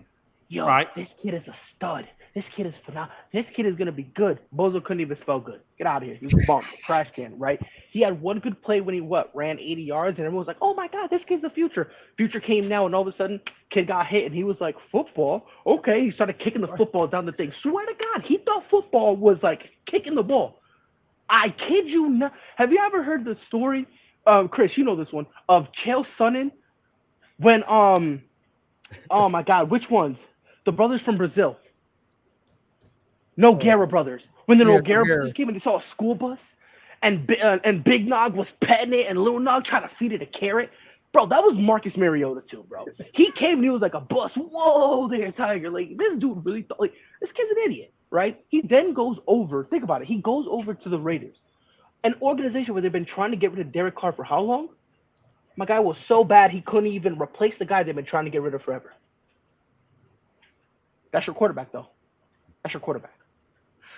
Wow, what a time to be alive! I think. Hey, put it this way: who took Mariota's job in Tennessee? That was Tannehill. Tannehill. Respect his name. Yeah, Tannehill. I mean, how good is Tannehill? That shows you how good Mariota is. Chris. Who's your quarterback again? Who's your quarterback? All right, settle down. Hey, settle down. All right, we're not doing those. I like how Pride. You know what? Hey, I'll take Matt Ryan over Tannehill or Mariota. Hold on, there is no shame in Pride. No. Hey, look, I firmly believe that when Pride came out of the womb at the birth process, that he literally looked at his mom and his first words were, "You could have done a better job." Oh, 100%. I tell my mom that to this day. To this day, I look at her. She's like, "Oh, I'm so proud of you." I was like, "Mom, you could have done better." I told her all the time. I'm just saying, man. There's not one person on the face of the earth 100%. that Pride does not attack. And I'm just saying, when Pride was born, he literally looked at his mom, found the English language, and said, "Mom, you sucked." No, you know my first words were to my mother. You want to know my first words to my mother were? Swear to God, 2 words: do better. Told that straight to her face. Like, do better. Like, come on, bro. You birthed me. I was like, come on, Ma, you gotta step up. You know, you can't. You know what I mean, you can't be bringing me in here and thinking that you like, come on, bro, step up, bro. I would say it to my dad, but God knows where he went. So I had to blame my mom. I had to look at my mom and be like, "Yo, come on, ma, step up. You can do better." Right? Then she had my sister, and I was like, "All right, you're kind of doing better, you know, but still, step up." You know. But one thing I'll tell you, to be alive. I love Pride, man. One thing I will tell you, regardless, I wear. So you're proud. Yeah, bro. Yo, Rob, you weren't there, bro. I had a horrible take. Brother. Oh man, I thought back. Was it last year? It was last NFL year. I thought Ryan Tannehill was a top 10 quarterback. It was rough. It was not fun times because then everyone in the chat came at me, right? And I was like, I stole. Listen, 10 toes down, Rob. I was with it. I stole 10 toes down. You feel me? What happened was, you ever seen the commercial or the Snickers commercial? You know, you're not you when you're hungry. I was outside of a Chinese food shop. Swear to God, this is no lie. I was outside the Chinese store waiting for my food. No lie, Rob. I ate my food. I reread the messages, and I went dark in that chat for a few days because I was like, "Hey, yo, I made a fool of myself." No lie, bro. Hold on a second. You know, Gonzo, on the afternoon show, before I had to leave real quick to go to my appointment, you know, I noticed something, Gonzo. I noticed it was really interesting to me. You know, and I love Pride. Pride is the smartest son of a gun I've ever met in my life. And I will notice that Pride, he can insult somebody without them even knowing they're being insulted for an hour on a rant. And Gonzo does not hit the mute button. But I get out 5 words and all of a sudden I'm muted. Who muted you? Hold on, who muted you? Yeah, who muted you? Gonzo muted me, man. I didn't mute you. I didn't mute nobody. Come on, G-Dog. Hey, listen. I left there and I went to my appointment. I said, you know what? I don't mute Gonzo nobody. muted me. That's crazy. I didn't know, bro. Come on, Gonzo. Or maybe it was Pride. I don't know. Hey, it was Pride. me.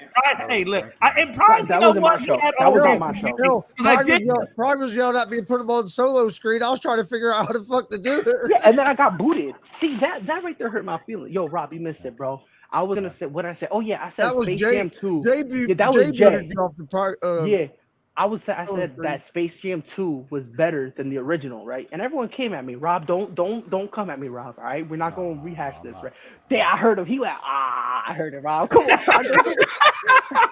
I heard him go, this dude crazy. But like they thought I was kidding, so I was like, give me the solo shot, right? And I was about to say it, and all of a sudden, Chris's face came on the screen. And I was like, what in the world? And I look at the bottom, and I got removed. I got put in the back. Yeah, that was Jay. Because I was like, how did I get put up on the fucking screen? You know how I know? There were 2 things that told me it was Jay, right? Your genuine confusion, Chris. And then, like, in the little camera, I see Jay, just his face bright red because he's laughing so hard. I was like, I promise you it was him. Because his face. Oh, you know what? Hey, that's what I was saying. You know, now that Chris says that he didn't mute me, it almost makes sense that Pride muted me. But I'm not even mad that Pride. No, it's okay, Pride. No, what I'm saying is, hold on. Hey, what I'm saying is I removed. I knew. I said, okay, you know what? I was playing with Pride. I took him out of the thing. So it's almost kind of like karma. So even if you didn't mute me, I'm not mad at you. It's part of the game. Jay go? All of a sudden, Jay was just gone, and I was like, oh yeah, he had an appointment. Yeah, I will tell you this now. Like the afternoon show, that's Chris's. So I don't touch anything. That's why every single time, like I read the comments, I didn't put one of them up. I just read them from the thing because it's his show. You feel me? And he wants. All I know is hey, look, I got about 4 words out, and then on my screen it pops says the host has muted you, and I'm like, son of a gun. The host. See, that's not even me. But hold on. You said 4 words. All right, now that's being disingenuous. Jay. That was not 4 words. Now you're being a little disingenuous here, brother. All right, you spit out a whole soliloquy. I don't want to hear about 4 words. I did okay, right. I might be a little sarcastic. It's not like I counted it. Okay, yeah. Maybe it was 6. I don't know. This man said 6. Never change, Jay. Never change. Stay you. All of a sudden, Jay was gone. I was like, well, where did he was gone. He was going. No. Hey, because I looked at my watch and I was look. I go to the in case you all have not noticed, I put in the group chat. Man, hold on. I want to show you something real quick. I'm scared. Hold on. I want to show you something. If I may, if you had a few minutes, look at this lineup. What a stud! Bro, look at this. Look, bro. Just look at this. Dude, the beard is so beautiful. The lineup is so beautiful. My barber, Part- God got the- bless him. Hey, God bless him. Hey, listen, for $35, this guy gives me a full haircut. He trims my beard. He trims my mustache. He lines me up. For $35, I give him a $6 tip because I believe in tipping your servers. Hey, anybody out there in the service industry, if you're not tipping them, you're an asshole. I'm just gonna put that out there. That's Hey, how my many barbers you have? Now I got one now because hey, listen, and I don't know, and I'm not even being racist when I let me bring this back for a second. I'm not even being racist. I don't think when I say that. Look, I'll be honest. Start a sentence by saying I'm not even being racist is pretty bad. Hold on, I have gone to barber shops where the barbers are all white, most of the clientele is white, whatever. And I've gotten horrible, just horrible. I could never really get the lineup I wanted. I couldn't get the haircut I wanted. It was always some old white guy that needs to die. And I'm just saying it was horrible. And I've gone to a couple of African-American barber shops and they don't know how to cut a white guy's hair. So it sucked there too. But I swear to God, on all that is holy, I've gone to Latino's barbershop in Savannah, which is about a good 45, almost to an hour, depending on traffic, drive for me. And they give the best damn haircuts. Now, they're Dominican, Puerto Rican. You drive an hour for Mexican barbers in there, but they give great haircuts. But I said, Jay, you can't keep going an hour just to get a haircut with the way gas prices are. So I started looking around. And I found this other place called Armando Montas, I think is what his name is, barbershop.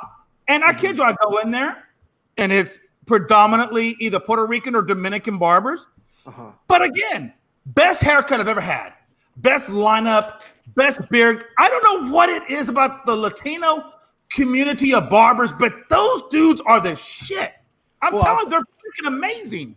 What I honestly think it is because, like, who's that, me? Yeah. Yeah, I'm Hispanic. Yeah, I'm Puerto Rican and Dominican. Okay. Next time, man. Yeah, no, I'm probably don't give you a haircut, bro. Bro, on God, bro. I'll hook you up, bro. And it's crazy too.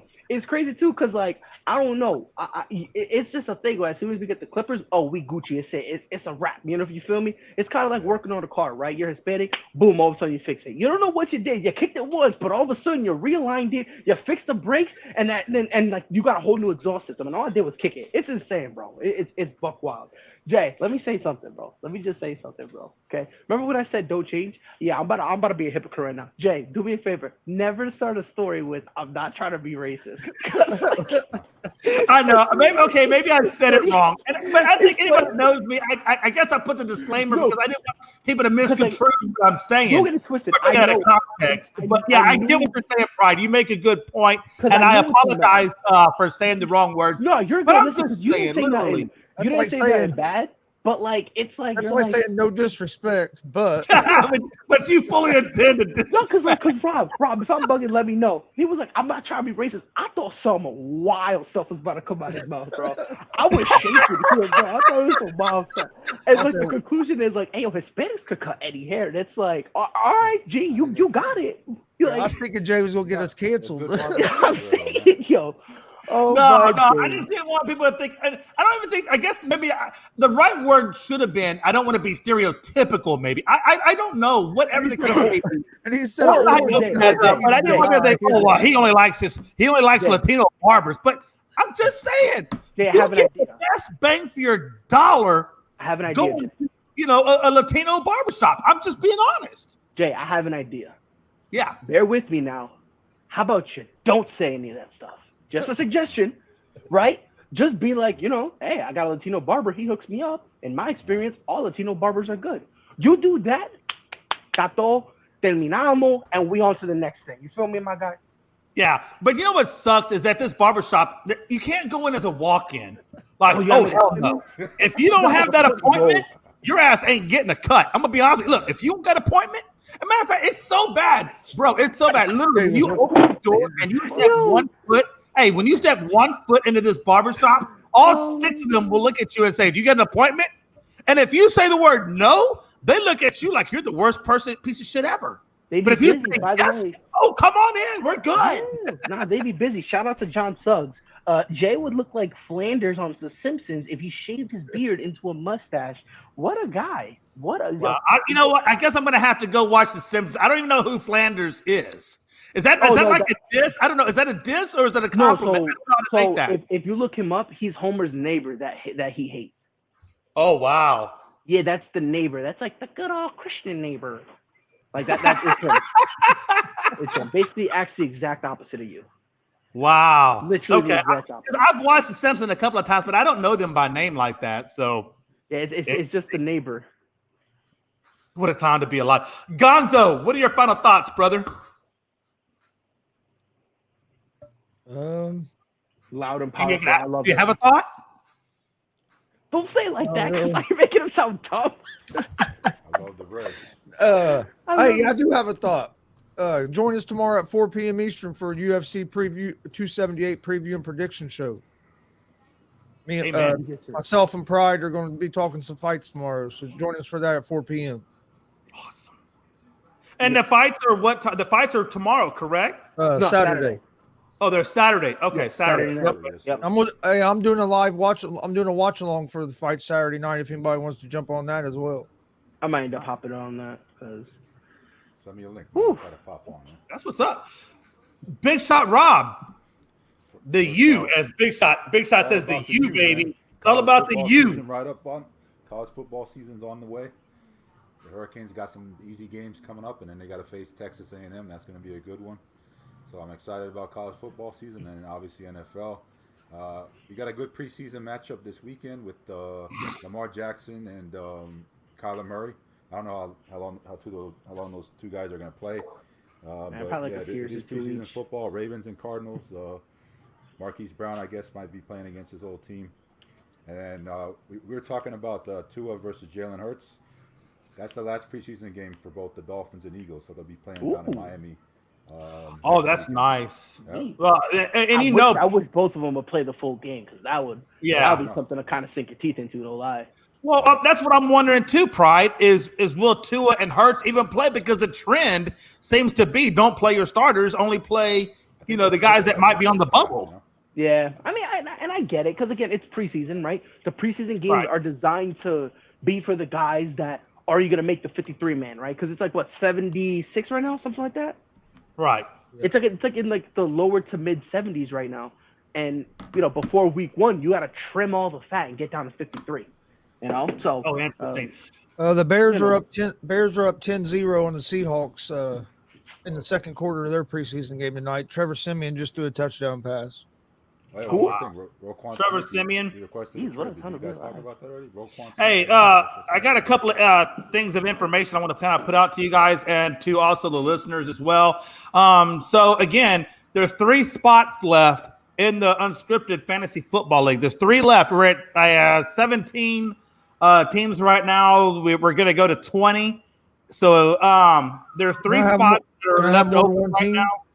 Huh? Can I have more than one team? Hey, no, you cannot, Gonzo. I know, I'm gonna tell you what Gonzo's asking that. But hold on, but no, there's a lot of reasons why, right? Trades, I get it, Gonzo. But no, listen, hey, 3 spots are left. You can go to the Unscripted Facebook page. You can go to my page and find the Unscripted page if you have a hard time finding it. I know some people do. But again, the password's on there. It's on NFL.com. That's the platform that we use for the Fantasy Football League. And the winner of this league is going to get a jersey of their choice. And these jerseys, I don't get the bullshit. Everybody knows Jason knows. You can ask Frankie. I don't get the bullshit jerseys. I get the real deal, fully stitched NFL. I mean, they're the real deal jerseys. So again, whoever wins that thing is going to get a jersey of whoever they want. And will it be autographed? That's the prize. What's that? So there's going to be an autographed jersey? No. Listen, son of a bitch. I don't know that. Okay. It's a free freaking league. You're going to get a badass jersey. Just shut your pie hole and play. Yeah, we're going to play, man.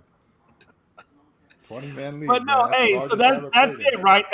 Hey, again, Unscripted Facebook page. You can find the link there for NFL.com, our Fantasy Football League ID number, as well as password. It's basically Unscripted with the capital U.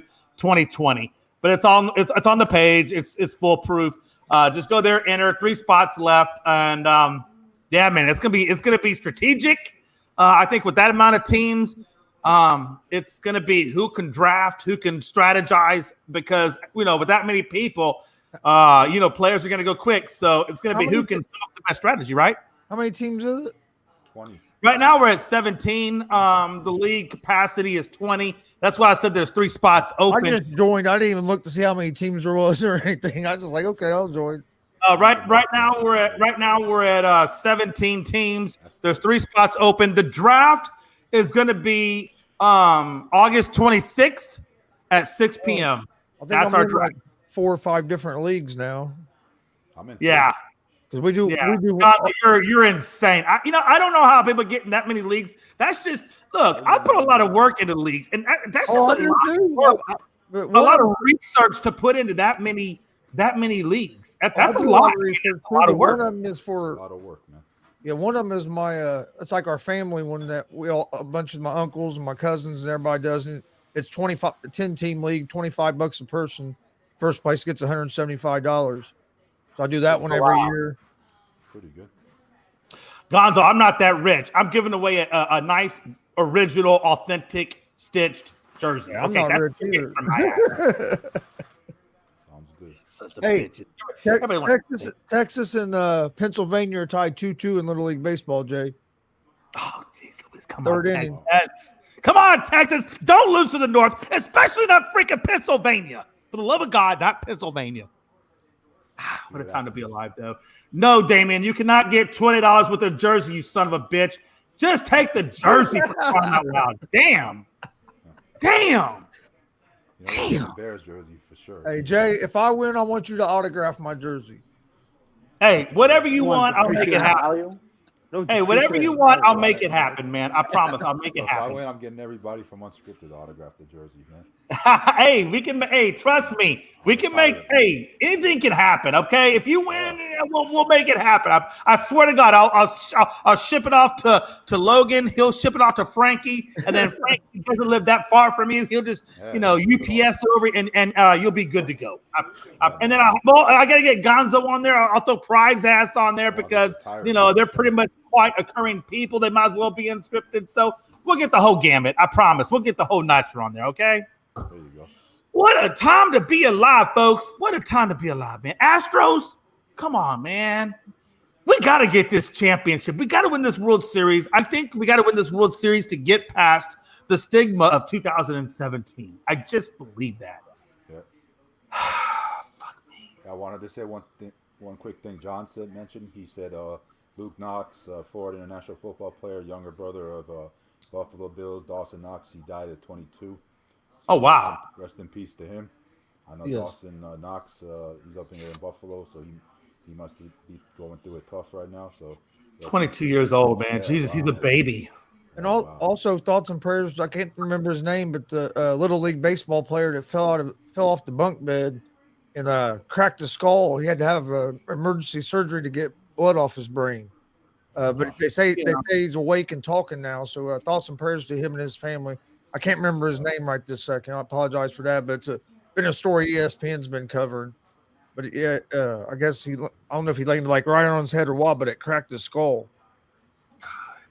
And they're just babies, man. That's what sucks. He didn't get to play one game there at the Little League World Series. His team's first game was supposed to be tomorrow on Friday. So he was down there, but he hadn't got to play a game yet. And also, also rest in peace to the the Little League football coach out there in Dallas. Obviously, that was shot by the Talib brother. Just a lot of senseless things that are going on in the world. It's just crazy. Thoughts and prayers from Unscripted to all of those families.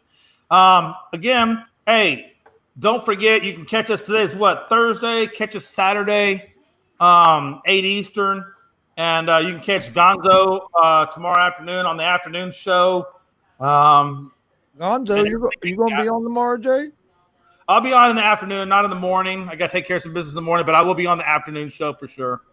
Well, you said catch Gonzo in the afternoon show. I was like, damn, is Jay not coming on tomorrow? No, I'm just saying you head up the afternoon show. Oh, no, I'm just messing with you. No, I'll be on the afternoon because God knows, man, I'm sure Pride will be on there and he's going to need somebody to pick on. And God knows I'm apparently in the guy to pick on. So it's my life. I accept it. I love it. What a time to be alive. Okay. Again, thank you to Pride for being on the show. He's at work, but again, he's a consummate professional. I love you, Pride. Appreciate you coming on the show. And as always, you got an open spot anytime you want to come on. Big shot Rob, the staple Unscripted since back in the day, man. He is back in the fold. We appreciate him. Thank you for coming on again, brother. And to Gonzo, who always comes on, and how much I love him. And we are the bearded twins. Apparently, Mike thinks that Gonzo's got a great beard. I don't, I'm pretty sure I've got the best beard. So I don't know if I'm in competition with Gonzo, but I feel jealous. I feel like that the girlfriend, the side piece, maybe Gonzo's the wife, and I'm the side piece. I don't know how that works. Can I say one thing real quick before? Yeah, go ahead, Pride. I told you disrespect Marlon Vera. You're an idiot. You're a dummy. You're a clown. You're a goofy. Honestly, he made me an Aljamain Sterling fan.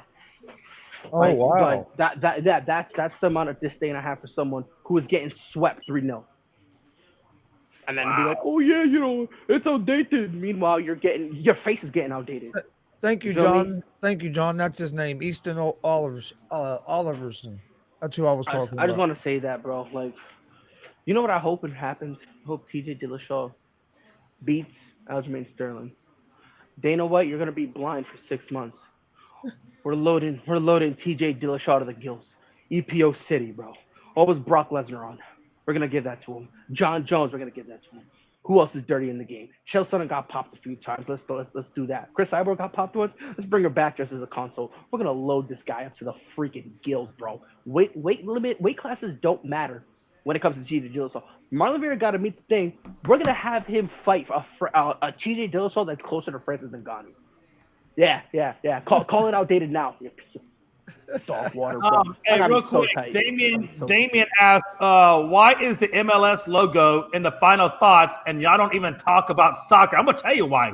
Because everybody knows that soccer is the biggest damn sport in the world. And even though I don't talk about it, it entices people to come. So we suck you in, and then we talk about what we want to talk about, Damien. That's called marketing, damn it. Marketing. Marketing, Damien. Hey, Robert, are you in the group? Are you in the group chat where Jay sends the link to? I think I am. Nah, you left. You left, bro. Yeah. I remember what happened. My account got hacked, I think, man. No, that's okay though, because I'm gonna add him back to that group. He'll be back when I get caught cheating. Okay, bro. My account got hacked. Come on. Well, I was just trying to see where to send the link to him on Saturday because he said to send him the link. Yeah, I might check. No, I'll get him. I'm gonna get him back in the group. Matter of fact, as soon as we got the phone, I'll add him back to the group, and then he'll be able to get whatever we put in that group. Not a big deal.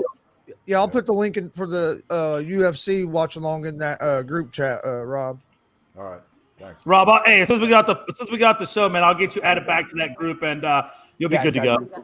Yeah. Cool, man. All right, folks. Hey, again, man, I appreciate everybody being on the show, and I also appreciate everybody tuning in and making their comments. And Damien, I'm going to get you a link that can teach you how to be a better commentator in the comments, and we're going to get you that help. And again, as always, Trubisky, baby. Real quick, Rob. For as much as we punking him on YouTube, yo, he be getting biddies, bro. He be racking them up, bro. Damien be getting it wet, as the children say in the streets, bro. He gets it wet. Yeah, he a stud, bro. He ugly as shit, but he a stud, goddamn it. And on that note.